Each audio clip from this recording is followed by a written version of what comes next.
하나님 감사합니다. 주님께서 부활하신 부활절을 맞아 죽음을 이기시고 사신 주님을 찬양하며 또 이렇게 성경 공부에 참석한 주의 권속들을 기억하여 주셔서 이 시간이 하나님 앞에 은혜롭고 또 주님이 바울을 통하여 행하신 일들을 다시 한번 묵상하며 우리의 사명을 기억하는 그런 시간이 되게 하여 주옵소서. 감사하며 예수님의 이름으로 기도드립니다. 아멘.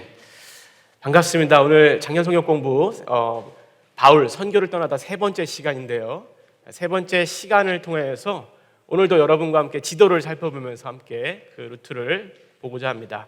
지난 시간까지 우리는 바울의 1차와 2차 선교 여행의 각 지역에 있었던 그 바울의 사역들, 그리고 성령 하나님께서 바울을 선교로 이끄셨던 그 놀라운 역사들을 함께 살펴봤습니다. 오늘은 세 번째 시간으로 3차 선교 여행에 대해서 특별히 사도행전 18장부터 21장 사이에 있는 내용들을 가지고 여러분과 함께 살펴보려고 합니다.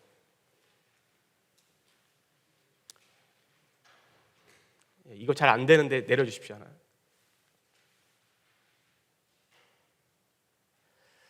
지난 시간 1차와 2차 선교행을 통해서 지도에서 보는 바와 같이 저희가 어느 도시가 어디에 있고 어느 지역이 이름이 뭐고 하는 것들을 대략 여러분과 함께 살펴봤습니다. 여러분들도 좀 기억하시면 좋을 것 같아요. 성경 공부 시간인데 이렇게 예루살렘을 중심으로 그 위쪽 유대 지역을 지나서 그 위가 수리아 지역이라고 얘기했습니다. 그리고 수리아 지역의 수도는 안디옥이 있고요. 이 안디옥 교회를 중심으로 이방 선교가 본격적으로 시작됐다고 우리가 함께 나눴습니다. 그리고 안디옥 수리아를 넘어서 이 갈라디아 지역이 있고요. 그 다음에 저쪽 넘어서 우리가 알고 있는 마게도니아 지역, 유럽 지역이죠. 그리고 고린도가 있는 아가야 지역 이렇게 함께 살펴봤고요. 또 바나바의 고향이었던 키프로 섬, 구브로 섬도 여기에 이렇게 있습니다. 지난 시간 우리가 살펴봤던 바와 같이 바울은 약 2년여에 걸쳐서 1차 여행을 이 구브로 섬과 그리고 남부 갈라디아 지역을 이렇게 순회하는 선교 여행을 떠났습니다. 이게 잘 안 되는데 좀 넘겨주십시오. 그 다음은 바울은 3년여에 걸쳐서 2차 선교 여행을 다녀오게 됩니다. 이 중에 1년 6개월 정도는 이 고린도에 머물렀었죠. 1차 여행이 갈라디아 갈라디아 남부 지역과 구브로 섬을 중심으로 한 여행이었다면 2차 선교 여행은 이 수리아 지역과 갈라디아 지역을 넘어서 아시아 지역 그리고 마게도니아 지역, 아가야 지역 전체를 순회하는 그런 선교 여행이었습니다. 그래서 좀 더 확장되어서 갔다 온 그런 선교 여행이었죠. 자신을 파송했던 안디옥 교회로 돌아온 이 바울은 얼마 못 되어서 3차 선교 여행을 떠납니다. 이때가 약 AD 53년 정도 되는데요. 사도행전 18장부터 23절 기록에 보면 이렇게 기록되어 있습니다. 얼마 있다가 떠나 갈라디아와 부르기아 땅을 차례로 다녔다. 이렇게 기록되어 있습니다. 자, 그러니까 2차 선교여행을 갔다 와서 얼마 안 된 시점에 다시 3차 여행을 떠나게 된 것이죠. 그 이유는 2차 선교에 돌아온 바울은 그 자신이 1차와 2차 선교여행을 통해 전도하고 교회가 세워졌던 곳들의 그 성도들의 신앙생활이 어떻게 하고 있는지가 굉장히 궁금했던 것 같습니다. 그래서 교회를 돌아보고 또 교회를 더 굳건히 세울 필요가 있었던 것이죠. 왜냐하면 지난 시간에도 저희가 나눴지만 바울이 이방을 위한 전도자로서 그 이방 지역의 복음을 전했기 때문에 그 세워진 각각의 교회들은 나름대로 그 교회들마다 각각의 작은 또는 큰 문제들을 가지고 있었습니다. 바울에 대한 사도성에 의문을 품는 문제들도 생겼었고요. 그 다음에 바울이 전하는 복음과 예루살렘의 베드로가 전하는 복음이 과연 같은 복음이냐 이런 의문을 품는 사람들도 있었습니다. 또 이외에도 각 교회마다 복음의 진리와 다른 가르침을 전하는 그 이단들이 침투해서 교회 안에 문제를 발생하게 됩니다. 이런 것 때문에 혼란과 혼돈을 겪는 경우도 있었고 또 당시에 로마 제국 하에 있었기 때문에 로마 황제 숭배 사상이 강요됨에 따라서 핍박과 억압이 심해지고 그래서 이것 때문에 믿음을 저버리고 포기한 사람들이 생겨나기도 하고 이로 인해 유대인들의 화병과 또 그리고 사회에서 겪어야 했었던 차별도 있었고 억압도 있었고 이런 것 때문에 교회가 어려움을 겪고 흔들리기 시작했던 것이죠. 이러한 소식들을 전해 듣자 바울은 2차 여행을 마치자마자 얼마 되지 않은 시점에 다시 3차 여행을 갈 수밖에 없었던 것입니다. 바울은 안디옥에 출발하여서 먼저 갈라디아와 부르기아 땅으로 향하게 됩니다. 1차 선교 여행 때 갔던 지역이기도 하고 2차 선교 여행 때는 순회했던 지역이기도 하죠. 그리고 이어서 바울은 에베소에 이르게 됩니다. 에베소가 어디냐면 여기에 있습니다. 아시아의 수도죠. 이 에베소에 이르러서 바울이 했던 일이 있습니다. 여러분 혹시 기억나십니까? 2차 선교 여행 때 아굴라와 브리스 부부를 이 고린도에서 만나서 바울이 돌아올 때 같이 이 일행이 에베소에 들렸습니다. 그리고 바울은 에베소에서 다시 돌아왔을 때 이 에베소 땅에 이 두 부부를 남겼다고 그렇게 기록이 되어 있습니다. 그리고 사도행전 18장 21절에 보니까 그들에게 한 가지 약속을 하고 떠났었는데요. 보니까 만일 하나님의 뜻이 있으면 너희에게, 그러니까 에베소로 다시 돌아오겠다라고 그렇게 약속을 하고 떠난 것이었습니다. 그래서 바울이 떠난 후에 아굴라와 이 브리스길라 부부는 이 에베소 지역에서 복음을 전하고 그로 인해 복음을 영접한 일이 생기고 이로 인해서 교회의 기초가 에베소에 생기게 된 것이죠. 바울은 3차 여행을 떠나면서 이 아굴라와 브리스길라 부부와 기약했던 대로 에베소에 다시 방문한 것입니다. 사실 저는 개인적으로 에베소를 방문한 적이 있었는데요. 유적지에서도 그 규모를 보면 알 수 있겠지만 에베소는 말씀드린 대로 이 소아시아 서부 해안에 위치한 도시이면서 당시의 철학과 또 문화와 예술과 무역의 모든 중심이 되는 대도시였습니다. 하지만 제가 지난 시간에도 여러분께 말씀드렸지만 이러한 로마 제국 하의 대도시에는 화려함 뒤에, 너무 빨리 넘기시는데 좀 천천히 넘겨주십시오. 화려함 뒤에는 우상과 향락 그리고 성적인 타락과 퇴폐가 만연하고 있었던 것이죠. 에베소에는 소위 에베소 주문이라는 것이 있었다고 합니다. 이것을 몸에 붙이고 또 갖고 다닐 정도로 쉽게 말하면 부적인 것이죠. 이방인들이 당시에 이 미신과 주술에 굉장히 심취되어 있었던 것입니다. 이 에베소는 무엇보다도 여신을 섬기는 중심지로 유명했는데 그것이 바로 여기 그림에서 보는 바와 같이 아데미 여신입니다. 그 규모와 크기에 있어서 고대의 7대 불가사리라고 일컫는 그 아데미 신전이 이 에베소 땅에 있었다고 그러는데요. 그만큼 이러한 환경 가운데 복음을 전한다는 것이 사실 쉽지는 않았을 것입니다. 어쨌든 에베소는 지정학 위치로 되게 중요한 도시였고 다음 슬라이드 보시면 수많은 사람들이 왕래했던 곳이었습니다. 이것이 에베소의 현재 유적지에 남아있는 대극장인데요. 저도 이 지역의 현장으로 가봤는데 정말 규모가 어마어마합니다.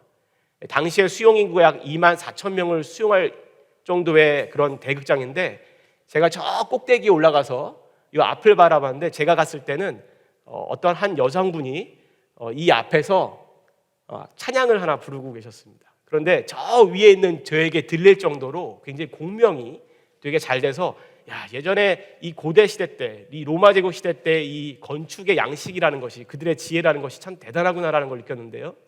이 정도로 이 에베소는 아주 큰 규모의 대극장을 갖고 있을 정도로 큰 규모의 도시였던 것이죠. 그리고 이 바울이 생각하기에 이 에베소는 아까 우리가 지도에서 살펴봤던 것처럼 아시아적의 중심지였습니다. 그렇기 때문에 아굴라와 브리스길라 부부를 이 지역에 남겨뒀던 것이고 다시 약속대로 이 지역을 방문한 것이었습니다.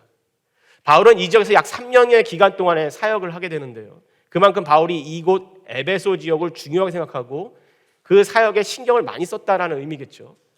이 에베소에서 있었던 일들은 사도행전 18장 하반부부터 19장에 아주 소상히 기록이 되어 있습니다. 이 사도행전 18장의 기록을 보면 이 에베소의 사역을 언급하기 전에 아볼로라는 사람에 대해서 소개하는 글귀가 있습니다. 기록이 있습니다. 기록을 보니까 알렉산드리아에서 난 아볼로라는 유대인이 에베소에 이르렀다. 근데 이 사람은 언변이 좋고 성경에 능통한 사람이라고 그렇게 기록이 되어 있습니다. 그래서 그가 일찍이 주의 도를, 그러니까 그리스도에 대해서 알게 되어서 예수에 관한 것을 자세히 말하며 가르치지만 요한의 침례만 알 따름이라, 이렇게 기록되어 있습니다. 자, 아볼로라는 사람에 대해서 사도행전은 알렉산드리아 출신이라고 지금 얘기했고, 그러니까 북아프리카의 오늘날 이집트에 있는 도시죠. 이 아볼로는 유대인이고 성경에 능통한 자다. 그리스도의 도를 전하는 자다. 다만 요한의 침례를 알 따름이다. 이렇게 기록하고 있습니다. 자, 그래서 여러분과 한번 이 부분을 나누는 것입니다. 자, 요한의 침례라는 게 무엇을 말하는 것일까요? 조금 슬라이드가 좀 빨리 내려가고 있습니다. 침례 요한은 요단강에서 메시아의 곧 오심을 전하면서 당시 유대인들에게 회개의 침례를 베풀었습니다. 자, 제가 분명히 말씀드리지만 회개의 침례입니다. 즉 자신이 죄인임을 인정하고 물에 들어가서 이 정결의식을 통해 죄를 고백하고 회개하는 것이 중점이 되는 것이 바로 요한의 침례입니다. 그런데 당시 사람들은 이 요한의 침례만 받았던 것이고 그 요한의 침례만 받았던 사람들이 많았던 것이죠. 이 말은 요한의 말에서도 알 수 있는데요. 누가복음 3장 10절에 보면 요한이 모든 사람에게 대답하여 이르되 나는 물로 너희에게 침례를 베풀었다 이렇게 얘기합니다. 근데 내 뒤에 오시는 분은 능력이 많으신 분은 성령과 불로 너희에게 침례를 베풀 것이다 이렇게 얘기합니다. 자, 여기서 보면 요한은 단지 정결 의식의 의미를 가지고 물로 침례를 베풀어서 당시 사람들이 자신의 죄를 깨닫고 죄를 회개하는 데까지가 바로 역할인 것이죠. 그런 의미로 침례를 베풀었던 것입니다. 그렇다면 요한이 말한 대로 자신과 달리 장차 오실 예수 그리스도의 이 침례, 그러니까 성령과 불로 침례를 베푼다는 것은 어떤 의미일까요? 이는 예수 그리스도를 구주로 영접한 사람들에게 임하는 성령의 역사를 말하는 것입니다. 이거는 베드로가 선포한 내용에서도 알 수 있는데요. 너희가 회개하여 각각 예수 그리스도의 이름으로 침례를 받고 죄 사함을 얻으라. 그리하면 성령을 선물로 받으리라. 자, 여기까지만 보시면 혹시 구분이 되십니까? 제가 지금 요한의 침례에 대해서 얘기할 때는 회개의 침례라고 얘기했습니다. 쉽게 말하면 하나님께 죄를 고백하고 회개하는 것이죠. 그런데 예수님을 통해서 성령이 오시는 침례는 뭐냐면 죄를 사함받는 침례인 것입니다. 그러니까 성령이 임하시는 것은 그리스도를 구주로 영접하고 죄인에게 죄를 고백했을 때 하나님이 주시는 선물이라고 얘기하는 것이죠. 왜냐하면 죄 사함을 받기 때문에 그렇습니다. 이 차이가 있는 것이죠.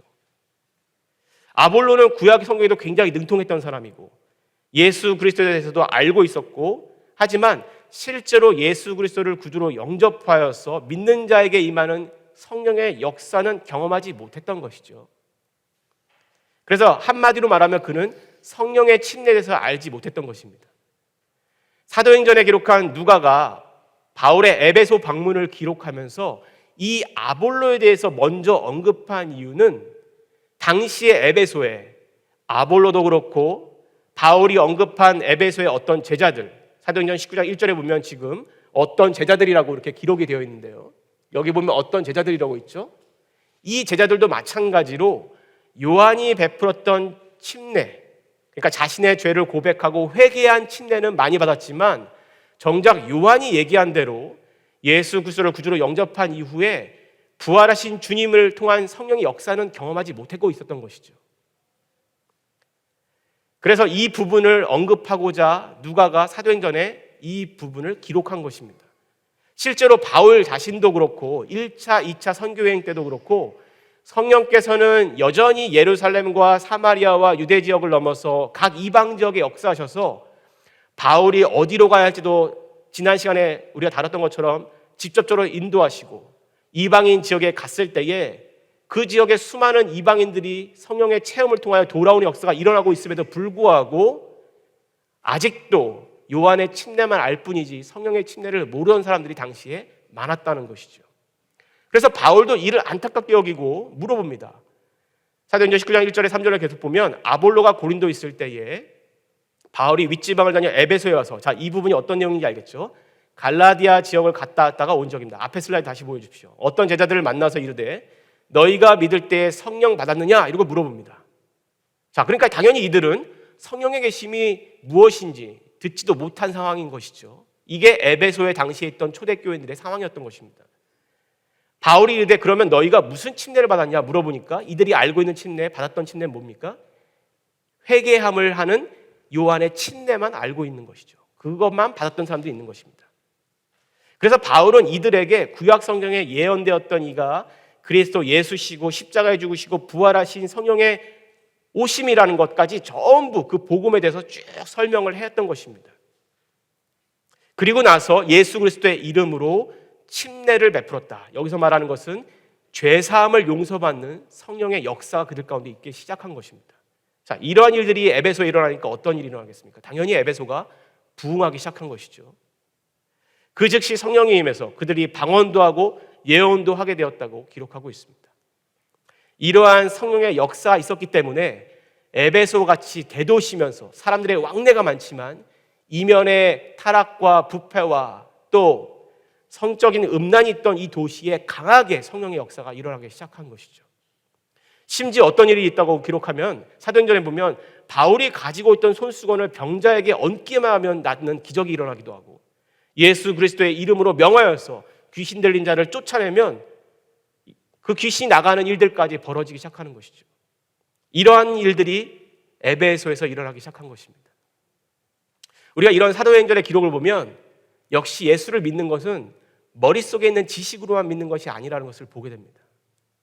성령 하나님의 역사가 없으면, 거듭남의 역사가 없으면 예수님이 말씀하신 대로 믿음이 자라지 못하는 것이죠.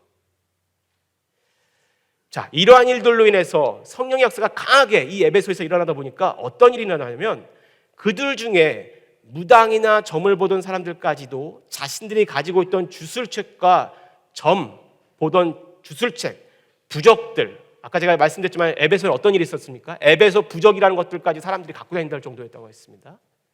이러한 미신이 가득했던 도시에 무당이나 주술가들이나 이런 사람들이 주술책과 부적들을 공개적인 석상에 갖고 와서 다 불태우는 일까지 벌어지게 되는 것이죠. 이 에베소의 성령의 역사라는 것은 그래서 다른 도시보다 더 강력했고 더 파급 효과가 엄청났던 것입니다.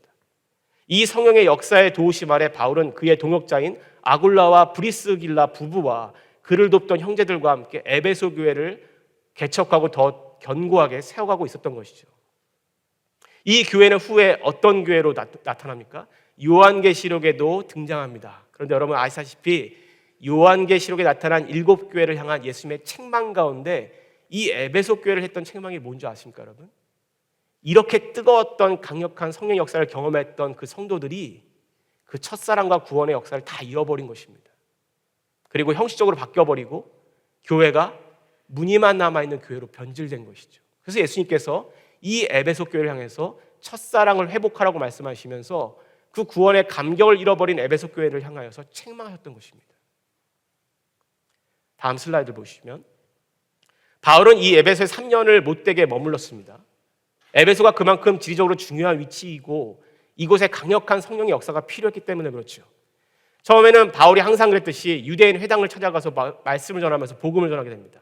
하지만 바울을 비판하고 비난하는 일이 늘 어딘가 있었죠. 그래서 회당에서 말씀만 전파하는 것이 어렵게 되자 이후에 2년여의 시간은 두란노 서원이라는 곳에서 말씀을 전파하고 강론하게 됩니다. 두란노 서원 하면 우리가 쉽게 말하면 도서관 같은 데입니다. 이 유대인들의 비판과 비난 외에도 에베소 교회에서 바울을 해하려는 사단의 방해와 회방이 있게 되었었죠. 성령의 역사가 있는 곳에는 언제나 사단의 방해가 있기 마련입니다. 그 사건이 바로 사도행전 19장에 아주 자세하게 기록이 되어 있습니다. 이 사건이 당시 에베소에 일어난 아주 큰 소요 사태를 일으켰던 것이죠. 왜냐? 아까 말씀드렸다시피 에베소에는 아데미 여신을 섬기는 중심지라고 했습니다. 당연히 이 아데미 여신의 우상을 만들거나 관련 물품을 은으로 세공해서 팔던 업자들이 있었습니다. 이 바울의 복음 전파로 해서 우상이 타파되고 사람들이 주술책을 다 불태울 정도로 강한 성령의 역사가 일어나니까 당연히 이 우상을 만드는 업자들에게도 경제적인 타격이 있었던 것이죠.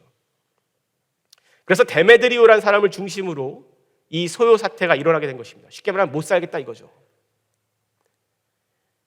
바울의 동역자 가운데 가이오와 아리스다고라는 사람까지 잡아가서 대극장으로, 아까 말한 대극장으로 끌고 가서 죽이려고 합니다. 이러한 불법 집회와 소동으로 인해 로마로부터 견책을 받게 될 것을 두려워했던 이 에베소의 서기장, 그러니까 로마로부터 파견된 공무원이죠. 그 에베소의 서기장으로 인해 소요 사태가 가까스로 진정됩니다. 하지만 이로 인해 바울은 신변의 위협을 받게 되는 것이죠. 그래서 이러한 시기에 또한 문제는 뭐냐면 바울은 에베소에 머물 때 그가 2차 선교여행 때 세웠던 고린도 교회의 문제를 듣게 됩니다. 고린도 지역은 어디냐면 저희가 저번 시간에 살펴봤던 것처럼 아가야 지역의 수도가 고린도였습니다. 에베소에 머물렀을 때 이 고린도 지역의 교회 소식을 하나 듣게 되는 것이죠. 이 지역을 좀 확대해서 좀 살펴보도록 하겠습니다. 좀 다시 한번 넘겨주시면, 즉 고린도 교회에 어떤 문제가 발생했느냐? 고린도 교회가 분열했다는 것입니다. 그리고 어려운 상황 가운데 고린도 교회가 처해 있다는 걸 들게 된 것이죠. 이러한 고린도 교회 안의 문제에 대한 해결과 조언과 그리고 그들의 신앙에 대한 바른 정립과 격려를 위해서 바울은 에베소에 있을 때 이 고린도 지역에 서신을 하나 보내게 됩니다. 다음 장면 보시면 그것이 바로 우리가 알고 있는 고린도 전서입니다. 예전에 2차 때 우리가 살펴봤을 때 고린도 지역에 있을 때 바울이 데살로니가에서 신변의 위협을 피해서 아덴으로 왔다가 고린도에 있을 때에 걱정했던 데살로니가 교회 성도들을 보냈던 편지 기억나시죠? 저희가 살펴봤던 데살로니가 전후서였습니다. 또 그 당시에 갈라디아 교회 지역에서도 문제가 생겨서 갈라디아 지역에도 편지를 보내게 되죠. 그것이 바로 갈라디아서였습니다. 3차 여행 때는 에베소에 있을 때 고린도 교회의 문제를 듣고 서신을 보내게 되는데 그것이 바로 고린도 전서라는 것이죠. 바울은 사실 이 고린도 전서를 보낼 때 디도를 통해 고린도 교회를 보냈습니다.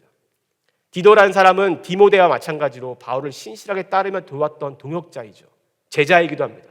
어쨌거나 고린도 교회 소식을 디도를 통해 다시 듣고 싶었는데 바울은 디도를 기다렸지만 에베소에 도착이 늦어지게 됩니다.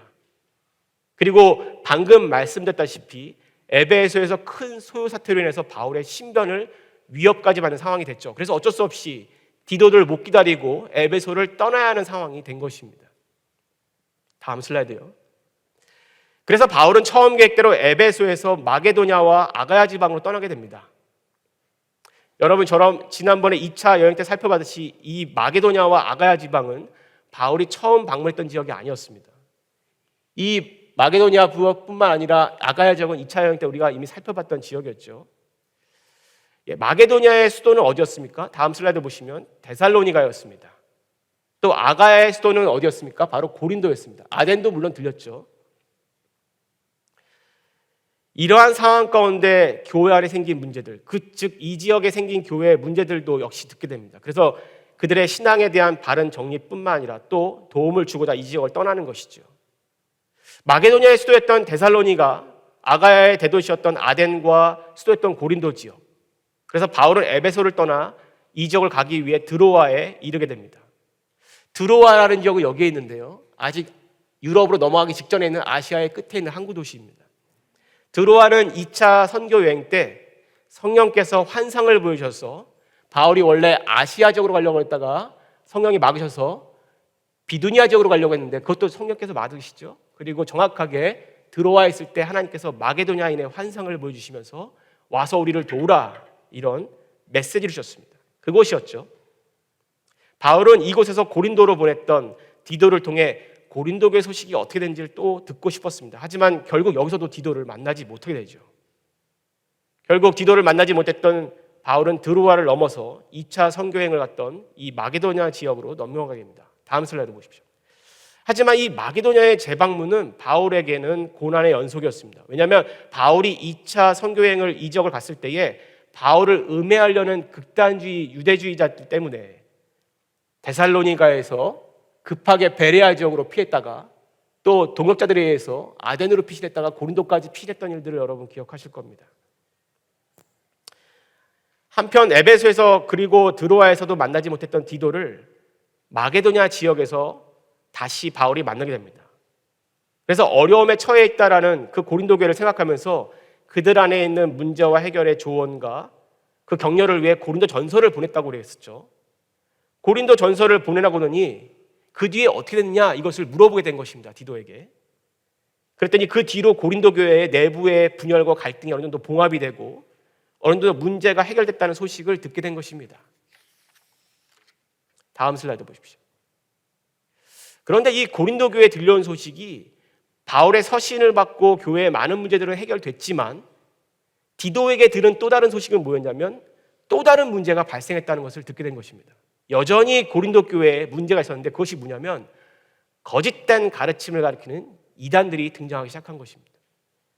또 고린도 교회 안에서 분열은 어느 정도 봉합이 됐지만 바울의 사도성에 대해서 의심하는 사람들이 생겨났다는 것을 듣게 됩니다.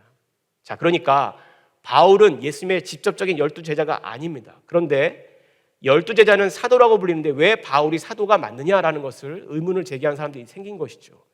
바울은 누누이 얘기했지만 그는 다메섹 도상에서 부활하신 예수님을 만난 이후에 예수님으로부터 이방 선교를 위한 부르심을 받았다고 얘기했고 또 다소라는 고향에 가기 전에 아라비아 광야에서 3년간 성령의 이끌림에 의해서 그 많은 복음에 대한 가르침을 깨우쳤던 사람입니다. 그래서 본인 스스로도 예수님께 직접적으로 복음 전파의 명령을 받은 이방인을 위한 사도로 부름받았다라고 얘기를 하죠. 그런데도 불구하고 고린도 교회 안에서 이 바울의 사도성에 대해서 진짜 사도가 맞아? 하는 의심의 눈초리들이 생기게 된 것입니다. 이 문제를 듣게 된 것이죠. 자, 이 지역의 지도를 좀 확대해서 한번 보겠습니다. 다음 슬라이드요. 바울은 고린도 교회에 새롭게 등장한 이 문제들, 그러니까 자신의 사도성에 관련된 문제와 자신이 전하는 복음과 또 예루살렘 교회에 있는 베드로가 전하는 복음의 그 관련성, 즉 다를 바 없다라는 것을 증명하기 위해 이러한 문제를 듣고 고린도 교회에 다시 서신을 보내게 됩니다. 이 디도를 통해 다시 서신을 보내게 되는데요. 다음 슬라이드 보시면 그것이 바로 고린도 후서인 것입니다. 자, 그러니까 고린도전서를 보면 에베소에 있을 때 처음 문제를 접했을 때 전했던 서신이 고린도전서였고, 디도를 통해 새로운 소식을 듣고 마게도냐 지역에서 다시 고린도 교회에 서신을 보내는 것이 바로 고린도 후서가 되는 것이죠. 디도가 떠난 후에 마게도냐 지방에서 겨울을 났던 바울은 다음 슬라이드 보시면 다음 해에 고린도를 결국 다시 방문하게 됩니다. 이 고린도라는 도시는 당시에 동서양을 잇는 항구 도시이면서 아까 말씀드린 대로 이 아가야 지역이죠. 아가야 지역의 수도이기도 합니다. 2만 명을 수용할 수 있는 대극장이 있을 정도로 대도시였고 정치뿐만 아니라 무역과 상업의 중심지이기도 했습니다. 그만큼 거주 인원과 유동인구가 굉장히 많다는 것이죠. 그만큼 또 다른 이면에는 우상과 샤머니즘도 굉장히 많다는 것입니다. 동시에 이러한 화려한 고린도 도시 뒤에는 퇴폐와 향락과 그리고 당시에 수천 명의 율락과 매춘 종사자가 있을 정도로 굉장히 성적으로 타락한 도시 중에 하나가 바로 이 고린도였다고 합니다. 에베소는 저리 가라는 거죠. 그래서 당시에 이러한 성적인 타락을 빗대어서 고린도 여자, 고린도 사람답다 이런 비속어가 등장할 정도였다고 합니다. 다음 슬라이드 보시면 바울은 이곳에 3개월을 머물면서 로마를 거쳐서 원래 스페인 지역으로 가기를 희망했습니다. 그래서 이러한 희망을 앞두고 로마 교회 성도들에게 한 번도 가보지 못했던 로마 교회 성도들에게 서신을 보내게 되죠. 그것이 바로 우리가 알고 있는 로마서입니다. 이 바울은 로마서를 통해서 그 이후에 자신의 선교의 계획을 밝힙니다. 즉 로마를 거점으로 하여서 스페인 지역으로 가겠다고 얘기한 것이죠. 서바나 지역을 얘기합니다. 로마 교회를 중심으로 서쪽, 그러니까 오늘날의 스페인 지역을 복음을 전하라고 했던 것이죠. 지금까지 1차와 2차와 3차 선교행이 어느 지역이었습니까? 로마를 기준으로 한다면 동쪽 지역입니다. 그러니까 오늘 우리가 살펴봤던 소아시아 지역과 또 수리아 지역 그리고 마게도냐 지역이 바로 로마를 중심으로 동쪽에 있는 거죠. 동쪽에 복음을 전했기 때문에 바울의 마음은 로마를 거쳐서 서쪽 지역으로 와서 복음을 전하고 싶었던 것이죠.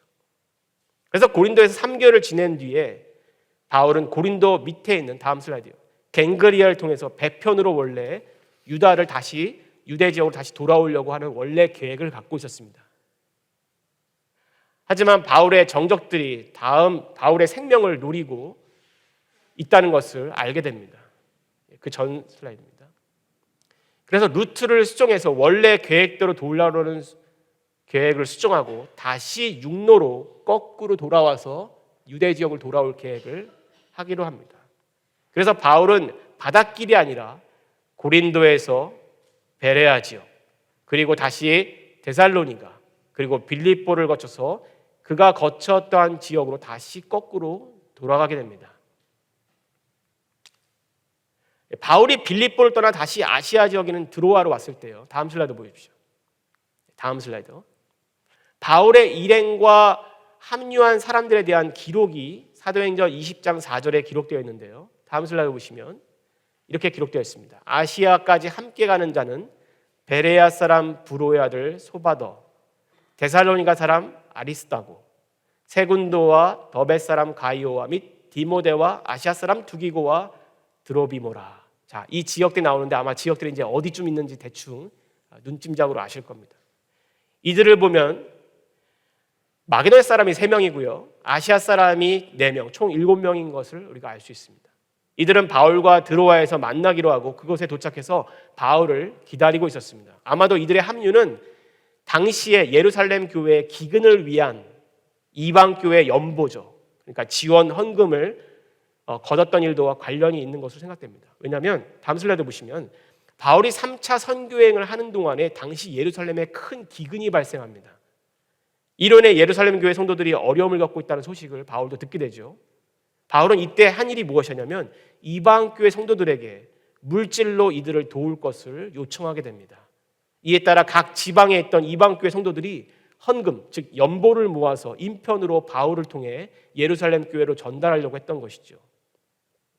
이로 인해 아마 바울과 함께 드로아에서 만나기로 한 것이 아닌가 싶습니다. 다음 슬라이드 보시면 바울은 드로아에 도착해서 이들을 만나고 일주일을 머물면서 떠나기 마지막 날에 말씀을 강론하게 됩니다. 근데 이때 유두고라는 청년이 3층 창가에 걸터 앉아 있다가 바울의 설교를 듣다가 피곤함을 못 이기고 그만 졸다가 낙사한 사건이 발생하게 됩니다.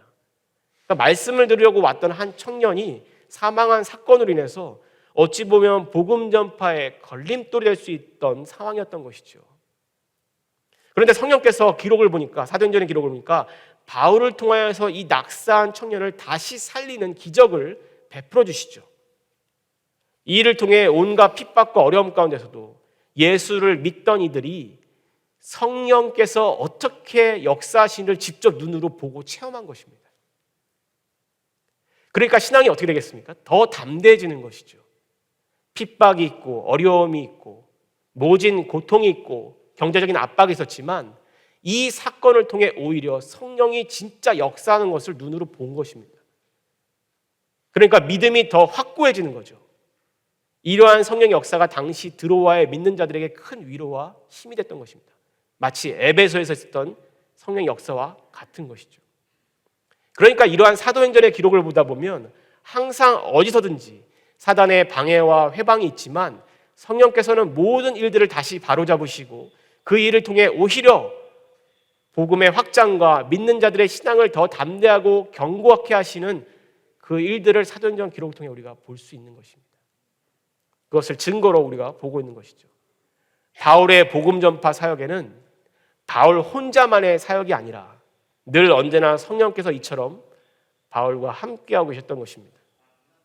다음 슬라이드 보시면 이후 바울은 이튿날 드로아를 떠나서 아소와 미들레네를 거쳐서 배편으로 밀레도라는 곳에 이르게 됩니다. 밀레도는 어디 있냐면 여기 아주 작은 도시입니다. 에베소 바로 밑에 있는 작은 도시인데요. 이후 바울은 이튿날 드로아를 떠나서 아소와 미들레네를 거쳐 배편으로 밀레도에 이르게 되는데 이때 바울은 밀레도에서 에베소에 있던 장로들을 밀레도로 좀 와주십사 이렇게 초청을 하게 됩니다.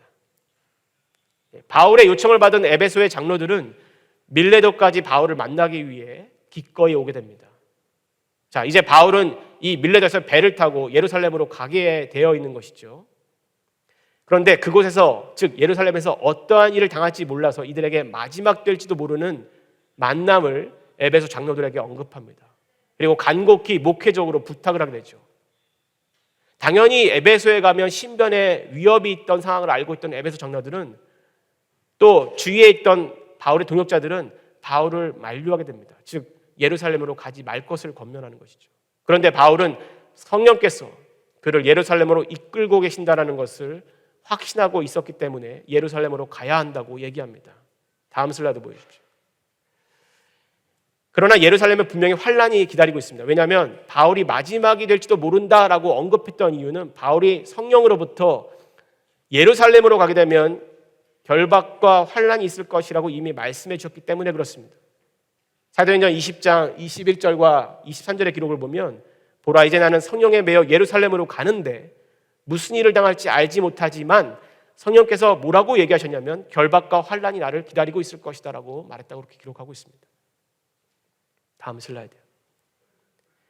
바울은 에베소에서 온 장로들에게 자신이 이제까지 어떠한 핍박과 환란에도 주 예수를 위해 그 생명의 복음을 전하는 데 있어서 자신의 생명을 다했다는 것을 전하게 되죠. 장로들 역시 자신을 본받아서 각 지역으로 돌아가서 주 예수 그리스도를 전하는 이에 생명을 다해달라고 요청을 하고 부탁하게 됩니다. 그러면서 나의 달려갈 길, 우리가 잘 아는 말씀이죠. 주 예수께 받은 사명, 하나님의 은혜의 복음을 증거하는 일을 마치려 하면 나의 생명도 조금도 귀한 것으로 여기지 않겠다고 그렇게 얘기하게 됩니다. 다음 장면이에요. 바울과 에베소에 온 장로들, 참 이러한 바울의 마지막 얘기를 듣고 성령의 음성까지 들은 상황인데 어떻게 했을까요, 여러분? 성경의 기록을 보니까 모든 바울을 따랐던 동역자들 이 말을 듣고 껴안고 크게 울었다고 그렇게 기록되어 있습니다. 바울이 예수님의 복음을 위해 자신의 생명을 아끼지 않고 전했던 그 모습들이 고스란히 담겨 있는 것이죠. 그리고 그 위협을 알면서도, 신변의 위험이 있다는 것을 알면서도 성령의 이끌림에 의해 순종의 길로 가야 했던 그 바울, 그리고 그를 보내야 했던 동역자들의 슬픔, 그러한 복잡한 심경들이 누가의 눈에도 그대로 보였던 것입니다. 그때의 상황을 이렇게 기록하고 있죠. 이 말을 한 후에 무릎을 꿇고 모든 사람들과 함께 기도하니 다 크게 울면서 바울의 목을 끼어안고 입을 맞추며 다시 그 얼굴을 보지 못하리라 한 말로 인해서 더욱 근심하고 울면서 배에 그를 전송했다고 그렇게 기록되어 있습니다. 다음 장면. 그렇게 바울 일행은 밀레도에서 배를 타고 고스와 로도섬을 거쳐서 바다라는 지역에서 배를 갈아탄 뒤에 항해하여서 수리아의 두로, 그곳까지 거쳐서 다시 예루살렘으로 돌아오게 됩니다. 다음 장면이에요. 그것이 바로 바울의 3차 여행의 끝이었던 것입니다. 오늘 우리가 살펴본 내용이 있습니다. 우리가 살펴본 이 3차 여행은 대략 AD 53년부터 58년 사이 약 6년간에 걸쳐서 소요된 여행이었습니다. 1차와 2차 여행을 통해서 세워졌던 그 교회의 성도들을 재방문하는 목적이 있었던 것만큼 사실 2차 루트와 거의 비슷한 루트를 갖고 있습니다. 하지만 아시아와 마게도냐와 아덴을 거쳐서 바로 배편으로 수리아 지역으로 돌아오려 했던 그 바울의 계획이 바울의 대적들의 음모와 살해 위협 때문에 다시 수정돼서 육로로 거꾸로 돌아오게 되죠. 덕분에 아덴과 마게도냐와 수리아로 돌아오게 됐습니다. 때문에 시간이 더 많이 걸렸던 여행인 것이죠. 거리로는 2차 선교여행 때보다 거꾸로 육로로 돌아왔기 때문에 2배 정도 더 길어진 여행이라고 할 수 있습니다. 그만큼 고달프고 힘든 선교 여행이 되었던 것이죠. 이 사도 바울의 3차 여행의 의미는 첫 번째는 무엇이냐면 바울이 에베소에서 장기간 머물렀던 일들을 생각해 보십시오. 바로 3차 여행의 가장 핵심은 그 부패하고 타락했던 에베소를 중심으로 소아시아 지역의 복음이 좀 더 확장되는 계기가 되었다는 것입니다. 요한계시록 나와 있는 7교회 중에 바울이 방문하지 않았던 교회도 있었습니다. 과연 어떻게 그 소아시아 지역에 바울이 직접 방문하지 않고 하지 않았던 교회들이 세워질 수 있었는가?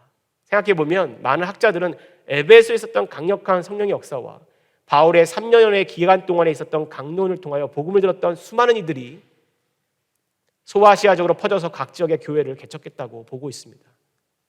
마치 우리가 처음에 안디옥 교회가 세워진 것이 사도들에 의해 세워진 것이 아니라 복음을 전해 들었던 예루살렘에 있던 이방인들, 구레네 사람들이 일부 사람들이 학대를 피해 다른 지역으로 퍼졌다가 안디옥에 머물러 헬라인들에게 복음을 전했던 것과 비슷한 것이죠. 바울의 이 3차 여행의 의미는 이 바울이 에베소의 기간에 있으면서 에베소에 장기간 머물면서 아시아 지역으로 복음이 확장됐다는 것 첫 번째 의의가 있고요. 두 번째는 바울의 재방문과 서신들을 통해서 교회 안에 있던 수많은 문제들이 있었습니다. 그 문제들이 좀씩 해결되고 교회 성도들의 믿음과 신앙이 다시 신학적으로도 견고하게 서가고 정립됐다는 데 의의가 있습니다. 우리가 서신서를 통해서 바울이 보냈던 서신서를 읽어보면 교회 안의 문제들을 많이 해결하고 조언하는 것들이 많이 나와 있죠. 세 번째, 바울의 3차 선교의 의의는 바울이 생명을 다하는 사명 가운데 역사하신 성령의 역사가 있었다는 것입니다. 어느 때보다도 뜨겁게 성령의 역사가 일어났고 또 그러한 성령의 역사를 경험했던 수많은 이방인들이 성령의 침례를 받게 되고 그 성령의 역사를 통하여서 그들의 흔들렸던 믿음이 견고하게 되는 계기가 됐다는 것이 의의가 있습니다. 자, 여기까지 우리가 3차 여행을 마치고요. 다음 시간에 우리가 마지막으로 바울이 로마행을 가는 것을 끝으로 바울 선교 여행을 떠나다 작년 성경 공부 4주의 시간을 마치도록 하겠습니다. 우리 기도하고 마치겠습니다. 하나님, 바울이 주님의 귀한 사명을 붙들어 1차와 2차와 3차 선교 여행을 떠난 것을 지난 시간 동안 살펴봤습니다. 하나님, 복음을 전한다는 것이 자신의 명예도 아니요 세상이 주는 명예도 아닐진데 죄인이었던 그가, 죄인 중에 괴수라고 고백했던 그가 그 복음으로 말미암아 구원함을 얻고 부활하신 예수님을 만나 이방의 사도의 사명을 감당하고자 생명의 위협 가운데서도 무릅쓰고 주의 복음을 전했던 일들을 돌아보게 됩니다. 그 전도와 선교의 여행 가운데 성령 하나님께서 언제나 함께해 주시고 동역자를 붙여주시고 필요한 곳에 사람을 세워주시는 일들을 살펴보며 성령 하나님께서 우리 그리스도인의 삶 가운데 함께하시는 동행의 역사를 또한 보게 됩니다. 여기에 모여있는 우리 한마음교회 모든 성도들이 바울의 이러한 모습과 성령의 역사하심을 본받아 그 성령 하나님께서 주시는 그 복음 전파의 사명을 본받아 언제 어디서나 주님의 복음을 증거하는 증인의 삶을 살 수 있도록 인도하여 주시옵소서. 감사드리며 예수님의 이름으로 기도드립니다.